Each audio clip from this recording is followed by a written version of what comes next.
গাজীপুরের কাশিমপুরে সেনাবাহিনী, বিজিবি ও পুলিশের যৌথ অভিযানে বিপুল পরিমাণ ইয়াবা, গাঁজা ও দেশীয় অস্ত্রসহ ৮ জন মাদক কারবারিকে আটক করা হয়েছে।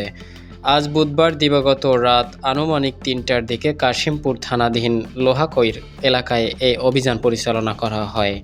অভিযানে আটককৃতরা হলেন কুখ্যাত মাদক সম্রাট আখি, সোহেল রানা, মোহাম্মদ ইব্রাহিম, সজীব ফকির, রবি আলম, শামীম মিয়া, সামিউল আদনান ও আলমগীর হোসেন।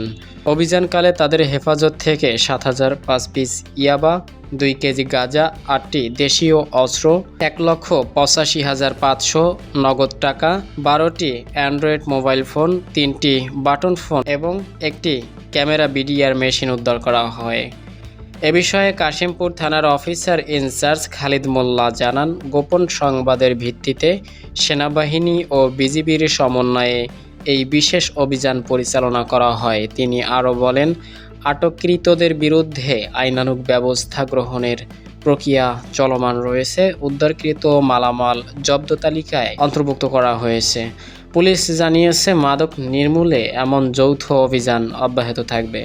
এই অত্র থানাধীন লোহাকুড় এলাকায় এক অভিযান হয় মেজর ইব্রাহিম স্যারের নেতৃত্বে আমি এবং বিজিবির একটা টিম আমরা অভিযান করে আখি নামের সেই মাদক সম্রাজ্ঞী এবং তার সহযোগীদের আটক করি এবং আটক করে তখন তারা চিৎকার করলে আশেপাশের থেকে তার অন্যান্য মাদক ব্যবসায়ীরা, অন্যান্য সন্ত্রাসীরা এসে হামলা করলে তাদেরকেও এরা স্থানীয় লোকজন এবং সেনাবাহিনীর এবং পুলিশ বাহিনীর ও বিজিবির সবাই ঘেরাও করে জনগণের সহায়তা তাদেরকে ধৃত করে এবং জনগণ তাদেরকে মারপিটও করে, এতে তারা কিছুটা আহত হয়। আমি উদ্ধার করেছি ৭,০০৫ পিস ইয়েবা এবং প্রায় ২ কেজি গাঁজা, আর টাকার পরিমাণ হচ্ছে ১,৬৮,৮৫,৫৭০ টাকা।